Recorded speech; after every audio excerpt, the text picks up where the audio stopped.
religiosos, pero mejor que yo lo va a explicar el arqueólogo Pedro Espinosa Pajuelo, director de la Huaca Mateos, del complejo arqueológico Mateos Salado, quien tenemos el honor de tener aquí, y pues lo recibimos con fuertes aplausos.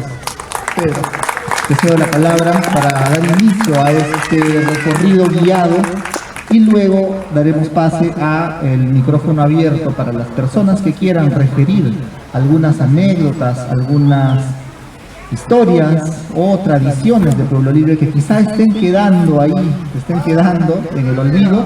Ahora es momento de refrescarlas, de hacerlas saber, y las registraremos en unos videos para que las nuevas generaciones conozcan lo que hubo aquí en este pueblo de los libres, otrora llamado La Magdalena y mucho antes La Chacalea. Bien, entonces damos paso pues a Pedro. Muchas gracias, Pedro, por estar acá.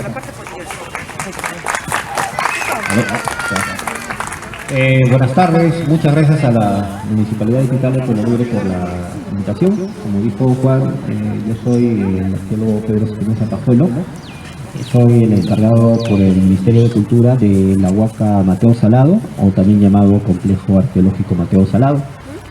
Entonces, les voy a explicar cómo la historia de Mateos Salado se vincula a la historia de esta huaca. Ya, no sé si ustedes han escuchado hablar de los Ichma. No, sí, casi nadie ha escuchado hablar porque desafortunadamente los arqueólogos hemos estado muy separados, por ejemplo, de las currículas escolares, no hemos llegado mucho tiempo a los colegios y demás.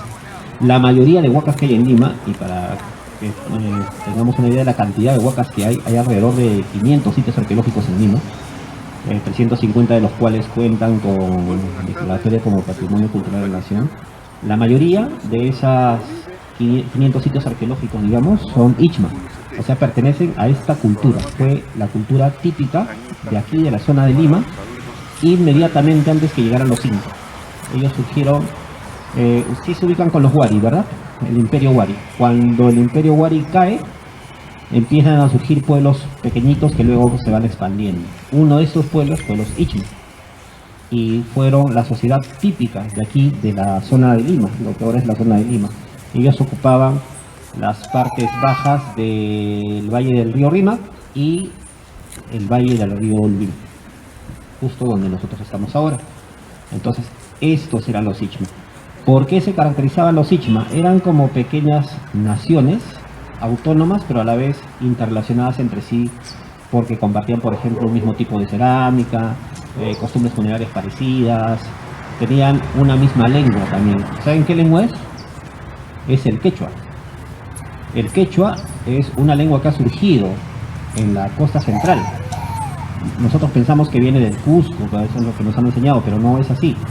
Lo que hicieron los incas es que cuando empezaron a conquistar la parte central de la franja costera, lo que llamamos la costa central, ellos empezaron a utilizar el quechua como lengua franca para todo el imperio. ¿Pero qué lengua hablaban ellos? Al parecer el pueblo, por decirlo así, en el Cusco, hablaba aymara y las élites incas hablaban puquina, pero no hablaban quechua. Ellos han tomado el quechua luego para que funcione como ahora funciona el inglés, ¿no? Que una especie de lengua franca con la cual distintos pueblos nos podemos entender, de manera parecida. Entonces los Ichma hablaban quechua. ¿De dónde viene el nombre Ichma? Al parecer de un vocablo quechua que significa rojo, rojo intenso, que es un color sagrado o con connotaciones muy especiales para los Ichma. Tanto así que, por ejemplo, en Mateos Salado nosotros hemos encontrado pinturas murales, así con formas de aves pintadas de rojo. Y cuando hemos hecho el análisis de ese pigmento rojo, es cinabrio traído desde Huancavelica. O sea, fue un producto importado y puesto en un mural muy especial para que nos demos cuenta de la importancia del color rojo, ¿ya? Entonces estas eran las características de los Ichma. Los Ichma estaban organizados en pequeños pueblos y tenían también a la vez grandes centros administrativos ceremoniales, como Mateos Salado fue uno, ¿no? Donde había pirámides muy grandes, algunas eran templos, otros eran palacios, y el pueblo propiamente dicho no vivía en estos lugares, sino vivía disperso en los alrededores en pequeños caseríos.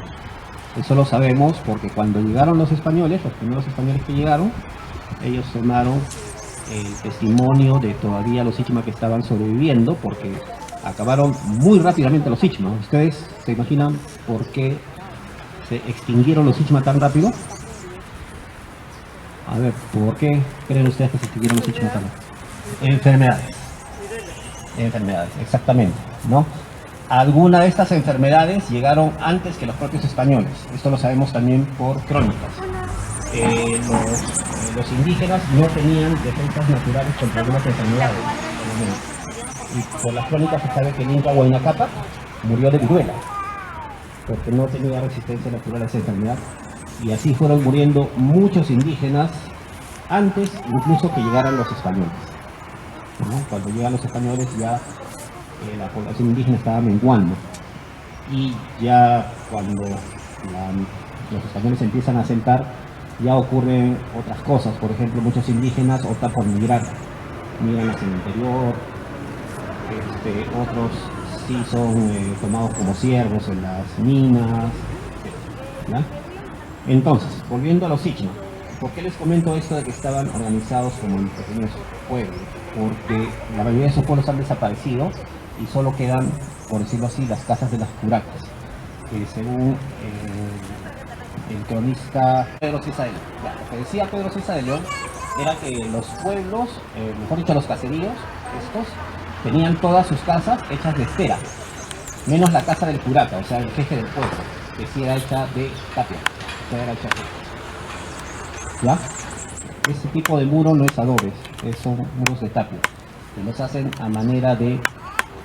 formaban como unos grandes cajones, aparentemente con esteras, según lo que cuenta Cobo. Ahí ponían tierra, la chancaban y abrían luego las tapas, ¿no? Y quedaba el muro largo. No es que sean adobes, ¿ya? Entonces esa es la técnica típica de los Ichima, ¿ya? Y es también la que encuentran los incas.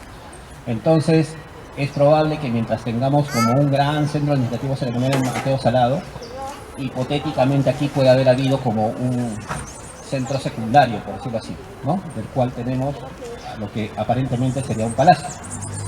Y lo interesante es que este palacio teníamos que excavar, lógicamente, pero lo que parece es un tipo de edificio muy común en Pachacama. Pachacama fue también un sitio muy importante de los Ichima, ¿no?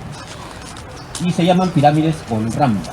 ¿Por qué se llaman pirámides Colramba? Si ustedes ven en la parte central, van a ver que hay un declive, hay un terraplén así como el declive, ¿no? Acá, está bajando hacia la zona donde está todo el ritmo, ¿ya?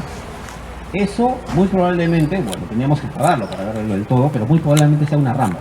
Entonces lo típico de estos edificios era que tenían un volumen central, por decirlo así, donde estaban todos los recintos, y al centro tenía una rampa grandota que bajaba hasta una plaza, que era esta de acá, ¿no? Que era toda esta plaza grande. Y por lo que se supone, la gente vivía ahí, a los alrededores. Es lo que se supone.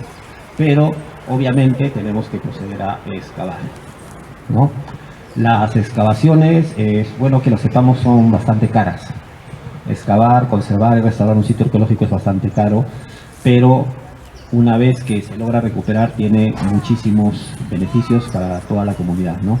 Educativos, hacer actividades artísticas, hacer actividades que permitan un poco que compartamos, ¿no? Ahora vamos a compartir las historias que ustedes nos ven. Entonces tienen muchos tipos de uso los sitios arqueológicos, no solo el uso turístico, ¿no? El uso que estamos teniendo ahora es parte del uso de un sitio arqueológico, ¿ya?